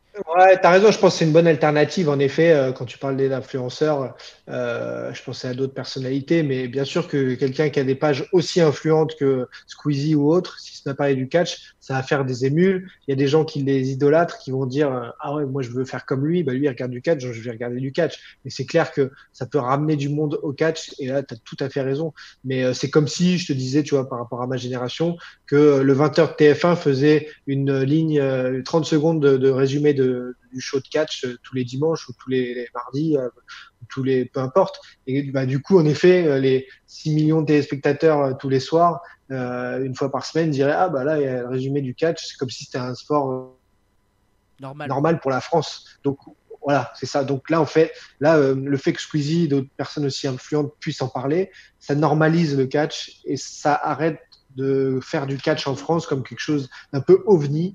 C'est toujours un ovni un peu en France de parler ou d'aller voir du catch. Donc là, au moins, on s'y retrouve. Mais en vrai, ce que je dis, c'est que le côté ovni, on le ressent parce qu'on est fan de catch.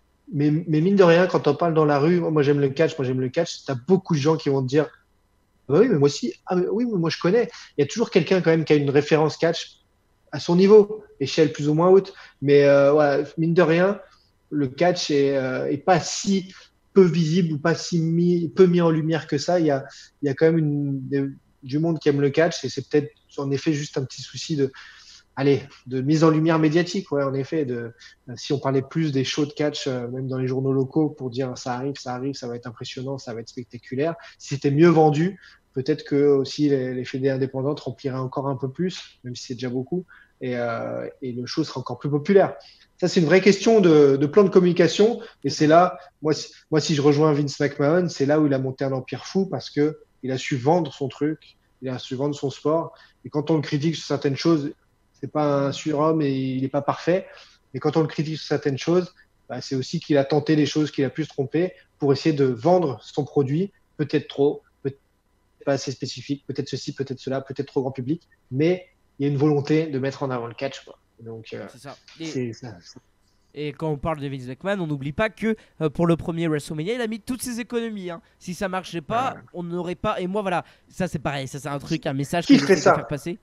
Qui ferait ça Qui ferait totalement. ça? Ouais. Et moi, Ça, c'est un message que j'essaye de faire passer quand je vois aujourd'hui, c'est devenu à la mode de dire Vince McMahon, ce qu'il fait, c'est nul, ce que Triple H fait, c'est incroyable. ouais. C'est à la mode. Maintenant, Vince McMahon, moi, c'est ce que je me tue à dire, c'est ok, on n'est pas d'accord avec ses choix politiques et tout ça. Bon, ça, à la limite, c'est hors catch. Maintenant, Vince McMahon, sans lui, sans WrestleMania, le catch ne serait pas où il serait aujourd'hui. Et je pense qu'en Amérique, il aurait la même place que le catch a aujourd'hui en France. Après, C'est clair. là, je vais partir sur un autre débat. Est-ce que en France, le catch n'est pas tabou? Un peu. Parce que moi, par exemple, je suis fan de catch. Moi, j'ai toujours assumé. Alors, en assumant, j'ai appris que mon grand-père était un ancien catcheur dans les années 70. J'ai découvert un ami à moi qui était dans le même lycée, dans le même collège que moi, qui était fan de catch et que je ne savais pas avant parce qu'il ne l'assumait pas. J'ai découvert un autre pote à moi qui était pote avec ma tante. Ça va loin, un pote à moi qui a 30 Ça, ans c'est alors beau que j'en ça. ai 17. Et voilà, c'était un pote à ma tante. Ma tante m'a dit ouais, j'avais entendu qu'il était fan de catch. Fin de compte, aujourd'hui, bah là pour Money in the Bank à partir de minuit, parce que le déconfinement sera accepté, et on va le regarder ensemble. Voilà, c'est une partie positive du catch. Mais voilà, ma question est, est-ce que le catch aujourd'hui n'est pas tabou en France? Est-ce que c'est pas un sujet niche où tout le monde ne dit pas vraiment qu'il est fan de catch, mais il y en a beaucoup qui sont fans de catch? Moi, ce que je vais te dire, ouais, c'est qu'il y a une forme de tabou parce qu'en effet, comme je l'ai dit précédemment en discussion, c'est peut y avoir des moqueries ou des ah, t'aimes le catch? Ah bon, mais t'es un ovni. Donc, en effet, il y a ce côté-là, la pudeur du français qui n'est pas du tout la pudeur américaine. Je vois mon frère voilà, aux États-Unis, on ne fait pas de remarques de ce niveau-là. C'est complètement dans la culture, dans la société. Donc, on revient au problème de culture. Deuxième chose, la France n'a pas de Vince McMahon, tout simplement. Oui. S'il y avait eu un leader financier, un gérant d'une grosse multinationale ou quoi, qui disait, mais moi, je veux du catch, je mets de l'argent sur une fédération et je veux que ma chaîne de télé, si Monsieur Bouygues, Martin Bouygues, qui est patron de TF1, disait, mais attendez, moi j'aime le catch, il n'y en a pas sur TF1, je veux du catch sur TF1, mais demain il y en a sur TF1, point. Donc c'est ça aussi en fait qui Et ça manque à la marcherait? France. Et peu importe que ça marche, en fait, Oui. le patron, c'est sa chaîne, il fait ce qu'il veut de son argent. Donc, il se débrouillerait pour que ça marche en mettant en mettant le bon commentateur, en mettant au bon moment, en faisant des bandes annonces tout le temps. Et à un moment, quand on veut que ça marche, on peut réussir à le faire fonctionner ou à le démocratiser. Donc, il aurait fallu qu'en effet, il y ait cet esprit-là de l'entrepreneuriat autour du catch et trouver la vraie force de quelqu'un, d'un leader pour représenter le catch en France, comme a pu l'être André le Géant, des choses comme ça. Bah, lui, il est parti aux États-Unis, mais voilà, des chefs, des leaders charismatiques, ce qui est devenu Vince McMahon. Alors, certainement que du coup, il a de l'ego, que il est peut-être un mauvais manager au niveau relations humaines, j'en sais rien, tu vois. Mais au moins, il a hissé le sport très très haut. Et pour moi, c'est ce qui fait ouais, la différence dans la gestion et dans l'éclosion ou dans le tabou aujourd'hui français vis-à-vis du catch. Parce que tu regardes les années 60-70, comme tu disais, ton grand-père, Oui. et moi aussi, quand mon frère a commencé à dire je vais faire du catch, alors il y avait la génération de mes parents, nos parents qui étaient surpris, c'est pas possible. Mais en fait, la génération du dessus, comme de ton grand-père, je pense, disait mais moi j'ai connu l'Ange Blanc, j'ai C'est connu ça, ouais, de la je ne porte, sais de la Mercier, tout porte, ça. etc. Voilà, merci. Et eux, ils étaient au contraire fiers que mon frère fasse du catch. Ils disaient mais non, c'est super, à l'époque on en faisait, C'est vas-y ça. fonce. Donc c'est ça qui est différent. Et pour me faire l'avocat du diable et revenir sur ce que tu disais de Vince McMahon qui critiquait et notamment pour ses choix politiques, à un moment, alors déjà, il faut remettre les choses dans leur contexte. On ne sait pas tout. Totalement. Peut-être que un Trump tire les ficelles de la diffusion du catch en France par ses contacts, du catch aux États-Unis, ou de quoi ou qu'est-ce qui lui a rendu service il y a 25 ans sur des trucs complètement dingues, et qu'aujourd'hui, le Vince, il est pieds et poings liés et qu'il lui doit quelque chose, et qu'il lui doit à une personnalité politique de lui envoyer des bons mots médiatiquement, alors que derrière, il peut pas le blairer. Mais il y a tellement, tellement de choses qu'on ne soupçonne pas forcément, qu'on essaye de comprendre et tout, que là, le jeu politico-médiatico-économique, financier, des fois, je m'en méfie. Tout comme, par exemple, quand moi, on me demande sur le foot, alors les transferts, qu'est-ce qui va se faire et tout. Bah, les transferts, les trois quarts du temps, c'est un agent qui appelle un journaliste pour dire est-ce que tu peux annoncer mon joueur à tel endroit parce que je suis en train de renégocier son contrat pour le revaloriser. C'est tout. Et Oui, donc, c'est tous ça, les gens, ils voient quoi le on est d'accord. lendemain? Ils voient une annonce de transfert bidon et ils disent ah ouais, il va aller là-bas alors que il n'en a jamais été question. Et donc là, c'est un peu pareil. On demande à quelqu'un qui a du poids de dire je te kiffe, il faut que lui soit président des États-Unis. Alors qu'en fait, c'est un jeu derrière pour que la personne qui l'annonce sauve ses miches, sauve sa société et soit un peu tranquille pendant des années. Et c'est ça qui me fait dire, bon, bah ouais, c'est sale, c'est pas beau, mais c'est la réalité économique et peut-être que 90% d'entre nous auraient fait pareil. Je sais pas. Voilà. Pour combien tu te sacrifies? Si je te file 1 million demain pour ta chaîne YouTube, mais que 90% de tes vidéos doivent m'être consacrées à moi, mais du coup, tu sais que tu peux vivre avec 1 million pendant X années, est-ce que tu le fais? C'est ça. Bah ouais. Donc, et tous les gens vont dire, ah, il fait chier dans chacune de ses vidéos, il parle de Thibaut. Bah ouais, mais attends, c'est lui qui lui a filé de l'oseille. Donc, tu vois, c'est ça qui. Putain, j'aimerais bien avoir ce million à te filer, mais compliqué. Mais non, mais ça pour dire voilà que c'est tellement facile de tomber sur les gens sur des petits trucs, sur des gros trucs ou petits comme ça. Parfois, j'essaie de me poser la question le coup d'après de pourquoi et essayer d'avoir foi en la nature humaine aussi et de me dire bon, s'il y a eu cette phrase folle de dite ou à quoi c'est dû. Mais donc pour moi, il y a pas forcément de tabou en France. C'est plus un manque de leader et voilà et pourquoi pas un Ajus fort président et voilà, tout changera.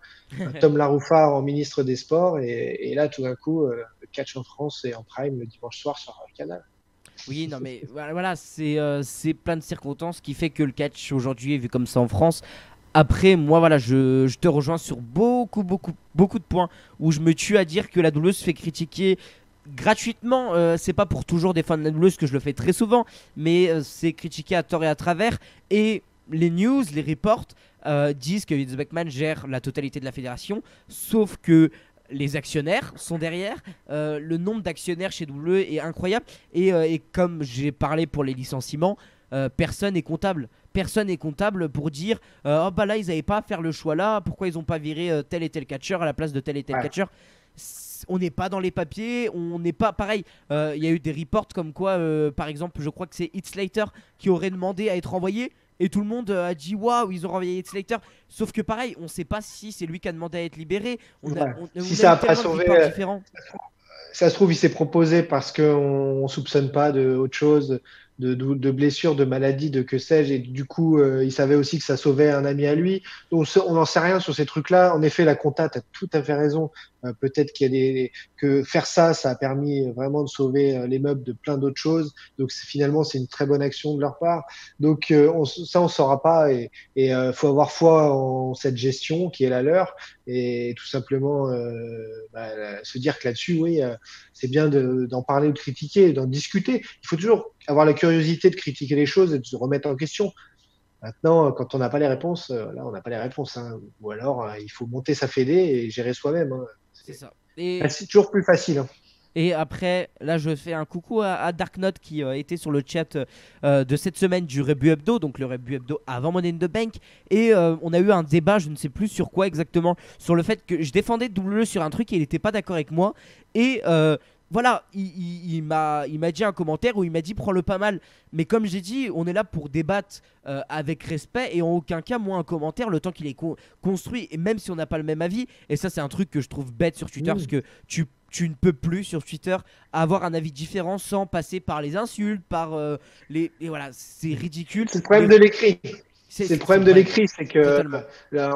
on écrit une phrase ironique que je prononçais avec le sourire à l'oral, elle va pas du tout passer pareil. Et voilà, la mauvaise compréhension d'un texte à l'écrit, c'est très dur hein, le pouvoir des mots là-dessus, à bien se faire comprendre ou même le sens des mots en français, il y a des mots qui ont double sens, donc c'est ça aussi qui crée sur Twitter cet agacement permanent et puis beaucoup de gens sont énervés aussi.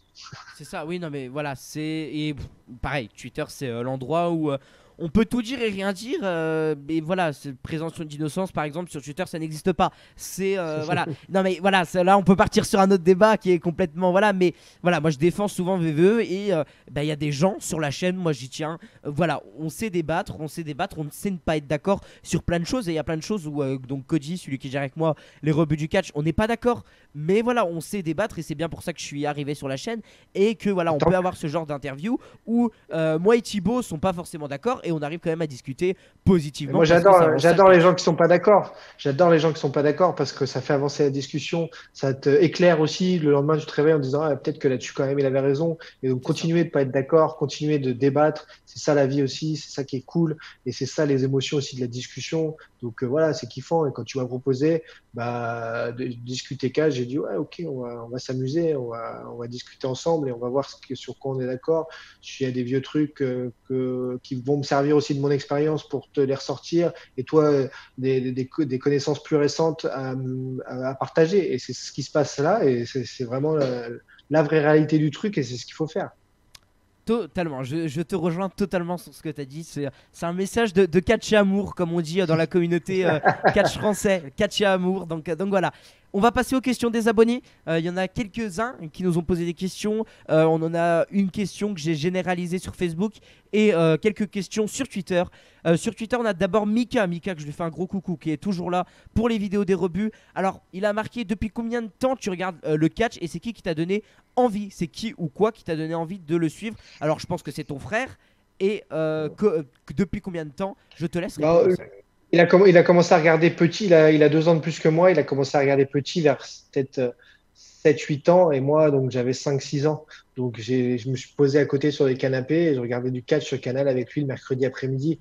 Donc les premiers combats, je peux pas te les dire. Moi, mon premier amour, c'était Bret Hart, Bret the Hitman Hart, le sharpshooter, la Hart Family, le décès d'Owen, que j'ai suivi en pay-per-view. Enfin, le mec tombe sur le ring, il est mort et le show est coupé. Ah bon, mais qu'est-ce qui se passe? Enfin, tous ces trucs-là. Donc moi, Bret Hart à fond. À partir de 97-98, l'arrivée au Survivor Series de Rocky Maivia et The Rock. Donc j'ai suivi toute la carrière catch de The Rock vraiment assidûment et ensuite jusqu'à devenir le comédien le plus bankable du monde. Donc c'est l'avènement et l'explosion de Stone Cold Steve Austin, tous ces trucs-là m'ont vraiment plu de fou, la NWO, le Wolfpack, Scott Hall, Kevin Nash, qui était Diesel, Razor Ramon avant, que j'adorais aussi. On sifflait les musiques d'entrée de catch, tellement on kiffait aussi les musiques à l'époque de catch sans avoir de streaming ou quoi que ce soit. Hein. À l'époque, c'était juste donc des VHS. Donc moi, mes premiers moments, j'ai connu Hulk Hogan et André le Géant sans être complètement gaga, il me faisait pas rêver. Yokozuna aussi, ça me plaisait de voir un sumo sur un ring de catch, c'était le côté spectacle. Mais le premier, on va dire, émotion, kiff, c'est que moi j'étais pour Bret Hart et mon frère, lui, surkiffait Shawn Michaels. Donc il y a toujours eu quand même oui, antagonisme entre les deux, les frères du coup qui s'opposent, les fameux combats entre les deux qu'il y a eu. Peut-être plutôt avantage Shawn Michaels, notamment sur un WrestleMania, je crois. Et, il y a eu Survivor Series, le Montréal Screwjob. Ah oui, il y a eu le Screwjob, bien sûr, ouais, mais je pensais à. Je crois que c'est un WrestleMania où Shawn arrive en. C'est au Screwjob qu'il arrive sur un. Non, ça c'est à WrestleMania 6, si je me trompe pas. Mais là, il était WrestleMania avec les 6, rockers. bah voilà. Où il arrive comment on appelle ça? Une tyrolienne.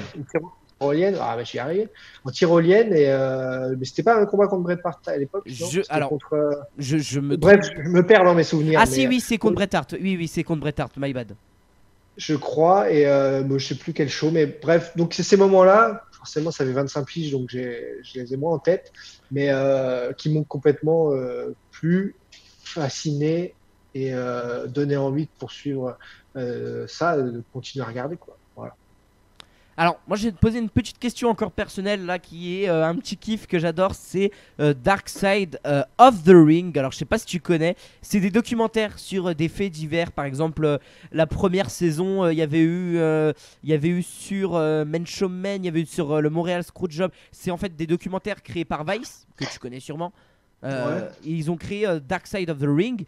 Oui, c'est bien ça, oui. Ils les ont fait sortir en français, en VF et en anglais. Et là, ils ont sorti la saison 2. Alors, du coup, je suppose que tu connais pas. Bah non, pas du tout. Je suis assez étonné. Après, c'est vrai que Vice, c'est un média que je connais, mais que je regarde pas spécialement. Et j'ai pas trop leur notif sur les réseaux non plus, même si je les suis. Et du coup, j'ai pas du tout entendu parler de ça. Et tout comme je vais regarder le docu en 5 épisodes sur Undertaker, ça, je vais regarder à fond. Ouais, c'est des trucs qui me plaisent. Alors, si je me trompe pas, c'est disponible en replay sur Vice. Je crois que c'est encore disponible sur Vice FR, donc sur la chaîne qui est sur vos décodeurs. Oh, oui, ça se dit encore décodeur. Ça se dit encore décodeur. Mais voilà.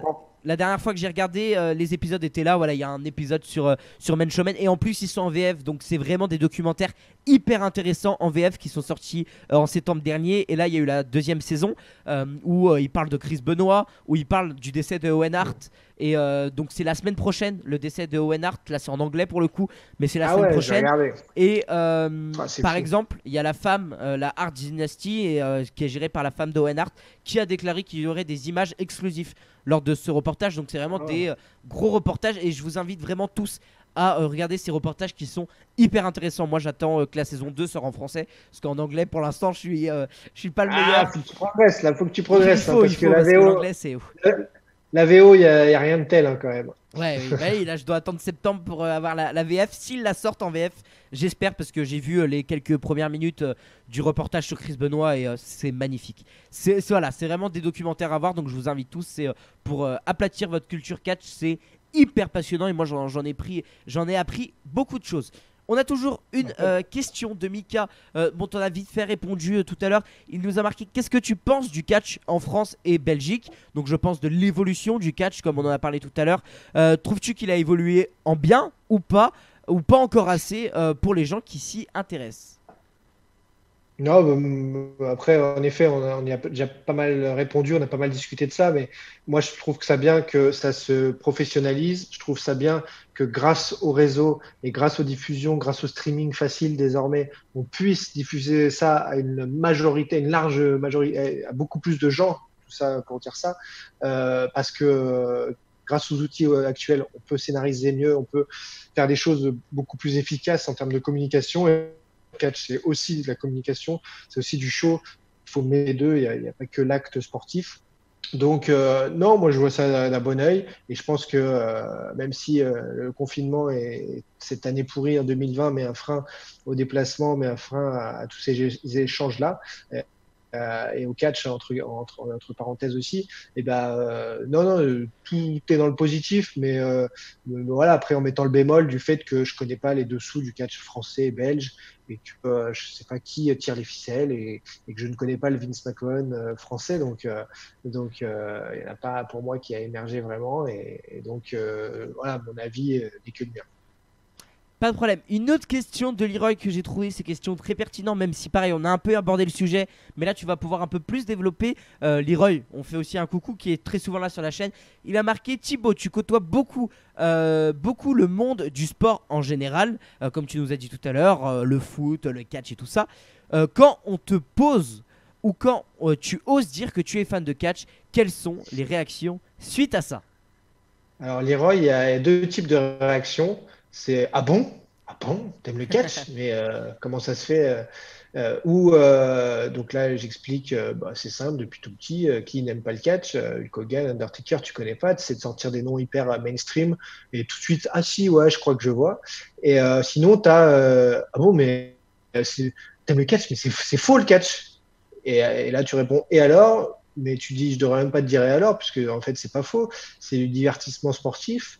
Et c'est toujours marrant. Et là, t'embrayes tout de suite sans laisser la parole à la personne pour lui dire, mais c'est toujours marrant de voir en effet ce type de réaction de gens qui ne connaissent pas du tout le sujet et qui s'en étonnent. Alors la personne est un peu sur le reculoir là. Ah bon, comme ça, je connais pas. Ben non, apparemment, tu maîtrises pas du tout. C'est un vrai show, c'est passionnant. Je t'emmènerai voir un show de catch. La WWE vient une ou deux fois par an en plus. Ça rend puis toujours l'accord Hotel Arena. Ah bon, et même dans d'autres villes, ça remplit aussi les salles. Et mon frère fait du catch d'ailleurs, et si tu le voyais après chaque show, tu ne dirais pas que c'est du faux, parce que avec les hématomes qu'il a, je peux sortir mon téléphone, je suis pas sûr que tu te dises le soir en rentrant toi du boulot que tu as des hématomes comme ça et que c'est du faux. Donc, ah ouais, d'accord. Voilà. Et donc, ça se termine assez vite généralement, mais ouais, les premières réactions sont toujours de l'étonnement mais j'ai pas envie de dire de moins en moins, mais quand même un peu de moins en moins. Ça va vers le positif. Ouais. C'est quand même de moins en moins de réactions complètement folles ou négatives. C'est plutôt de l'interpellation ou quelqu'un même qui veut engager la conversation sur le sujet. Pour apprendre, il y a beaucoup de gens qui veulent découvrir aussi, hein. C'est un truc Ouais, que ouais, je me suis complètement. aperçu, beaucoup de gens qui parlent pour découvrir tout ça. Autrement, il y a toujours des avis hyper négatifs. Je pense dernièrement, vraiment, le gros avis négatif qu'on a eu à la télé, c'est Mescato, je crois. C'est ça, le rugbyman. C'est Moscato, ouais. Moscato, ouais, c'est ça. Qui avait détruit le catch. Bon, voilà, bon. C'était Après, le c'est dernier son. vrai. Bon, ouais, moi je m'en souviens pas, mais en gros, Moscato, c'est son fonds de commerce d'être Oui. dithyrambique, enfin dans les excès, positifs ou négatifs. Et du coup, je pense que Moscato, si tu as une fédé de catch qui met un billet normal et qui lui dit on va faire un show avec toi en tête d'affiche du main event et tu catches contre un vrai combat, je pense qu'il fonce et qu'il le fait. Donc c'est plus qu'une pas une maladresse, mais plutôt comme un enfant qui essaye de se faire repérer. Un Oui, enfant oui, c'est ça. qui essaye de créer l'étincelle, le buzz. Alors moi, j'aime, pourquoi pas, on peut avoir que ça en politique, le buzz, mais du coup, pour se faire repérer, je pense que le talent peut aussi faire l'affaire. Et là, lui, c'est un peu du buzz. Je déteste le catch, et comme ça, si jamais les filets de catch hurlent, bah, ça fera parler, quoi. C'est ça. On a une autre question, toujours de Leroy, qui est toujours aussi passionnante sa question. Il nous dit le catch en France est peu populaire, pourtant il y a de plus en plus de moyens de le voir. L'équipe où c'est gratuit, AB1, le network, quelles sont les raisons pour que le catch garde toujours cette image négative et quelles seraient les solutions pour changer cette image négative? Ben moi, je pense que c'est de l'autoflagellation parce que le catch aussi peu populaire, on n'en a jamais eu autant quasiment C'est vrai. en télé gratuitement. Ça fait des très bonnes audiences sur l'équipe, des centaines de milliers de téléspectateurs à chaque fois. J'ai pas les audiences exactes là dernièrement, mais bon, on est sur des bons chiffres. Bien mieux que, par exemple, certains matchs de foot sur RMC Sport, hein, faut arrêter, ou sur BeIN. Même des matchs de Ligue 1 font pas les audiences du catch aujourd'hui sur l'équipe, dû au fait que ce sont des chaînes payantes qui du coup touchent moins de monde, mais c'est la réalité en chiffres, en termes de chiffres.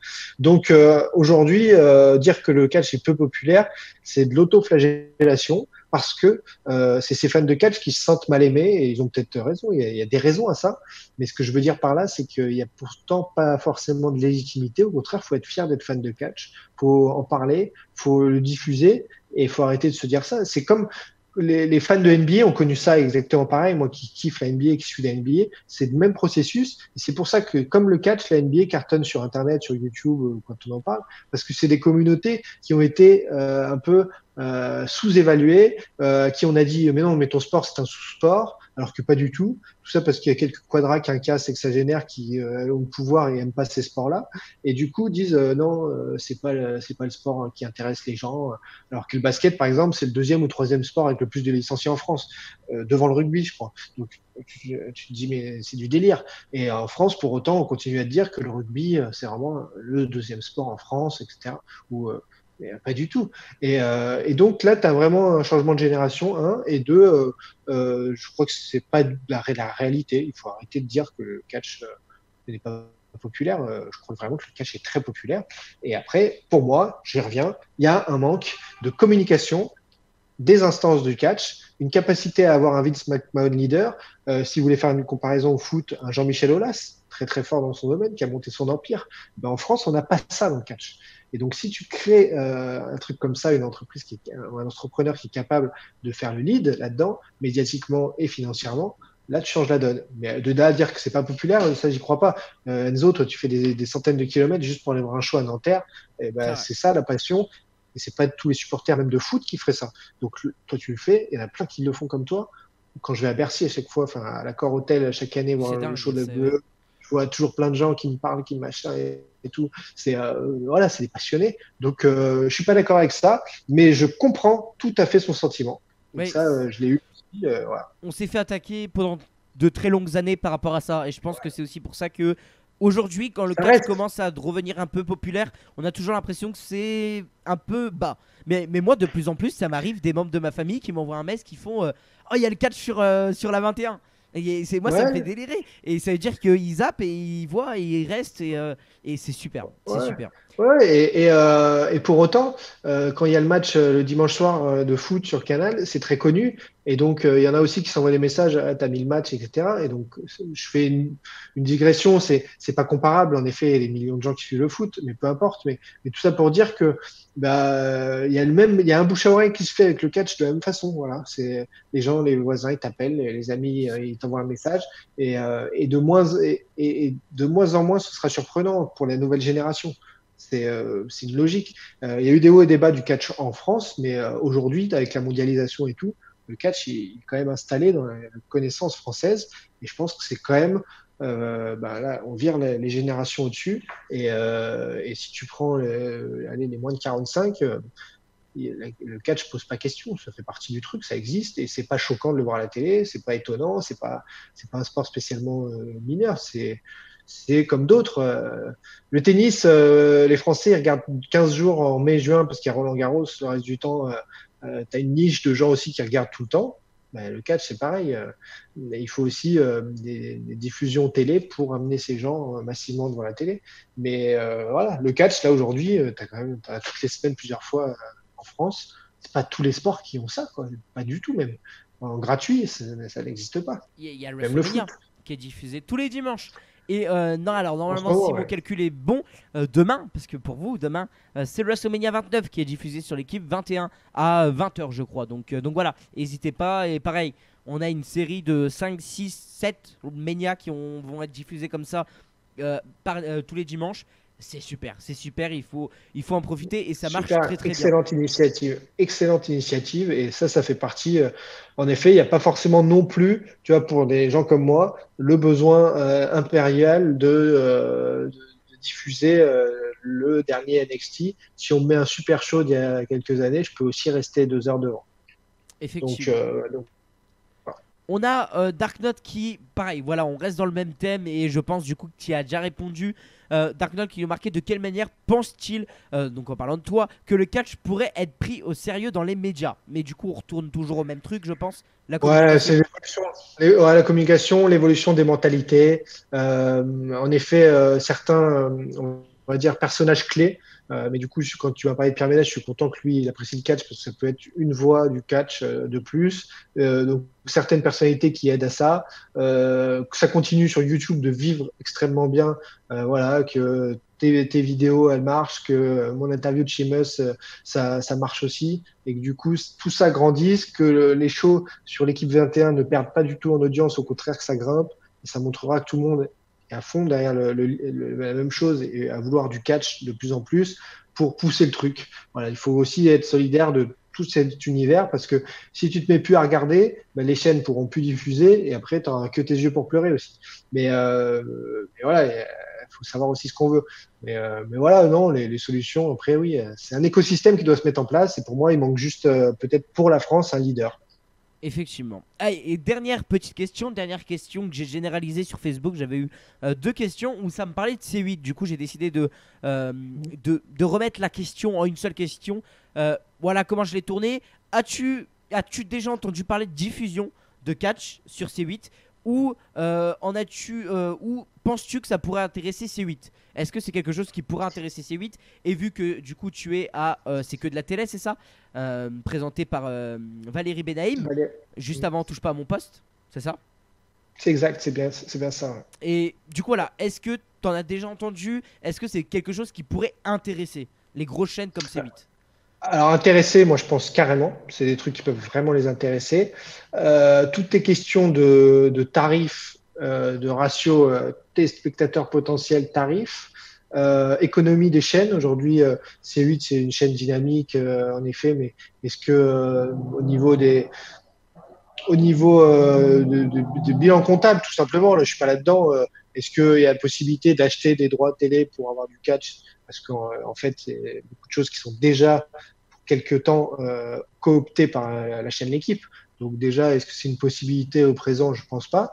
Mais ce qui est bien avec la C8, c'est que c'est une chaîne qui est flexible, dynamique. Donc c'est vrai que du jour au lendemain, si on leur dit ouais, il y a des droits sur tous les Royal Rumble depuis 20 ans que tu peux diffuser, ils sont capables de dire bingo. Et il y a plein de gens ouverts d'esprit, généreux, qui veulent bouger les choses à C8, à la direction des programmes, qui pourraient foncer là-dessus.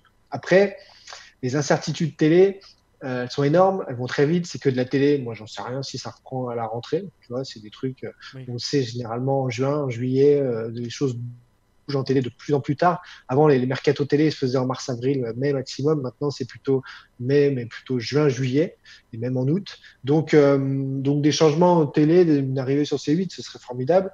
Je serais le premier à leur dire, hey, je suis là.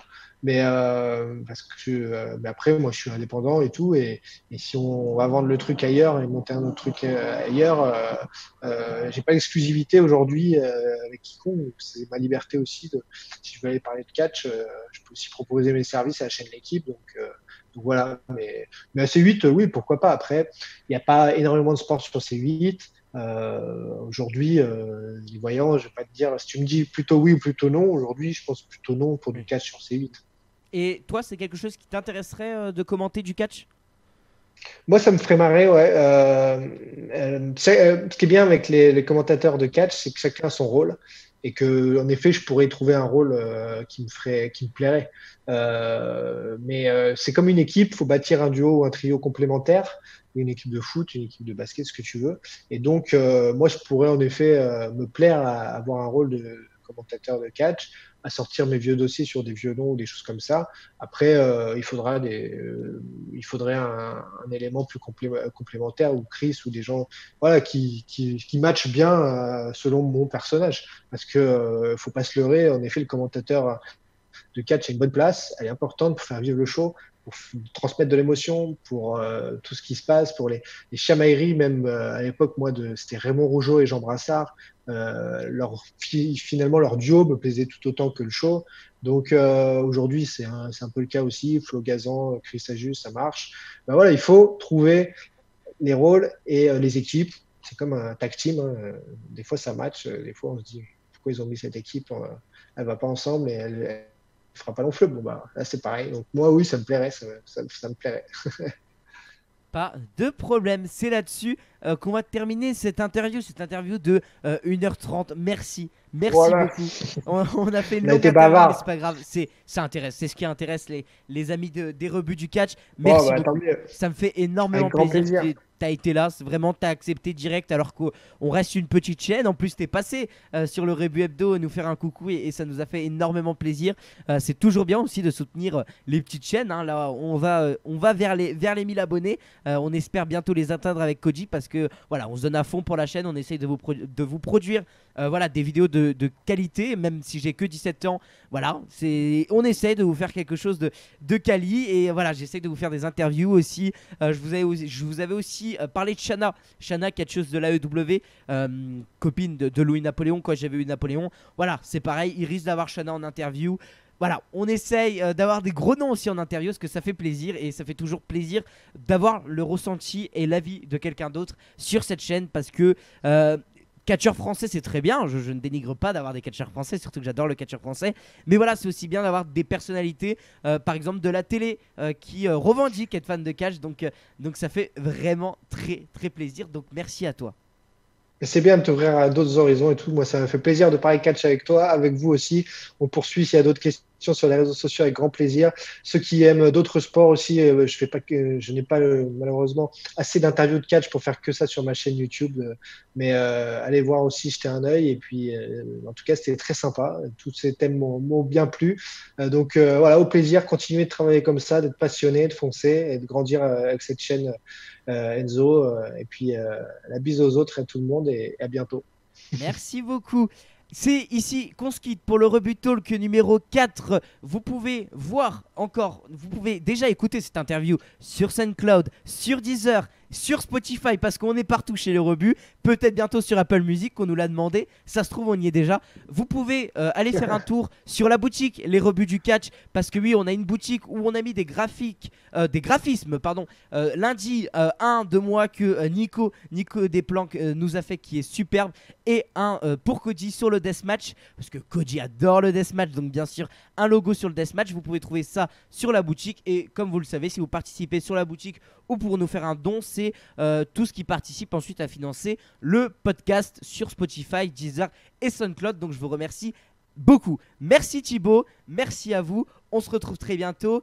Et comme on dit chez nous, bonsaï et bien sûr, soyez curieux. Allez, bye.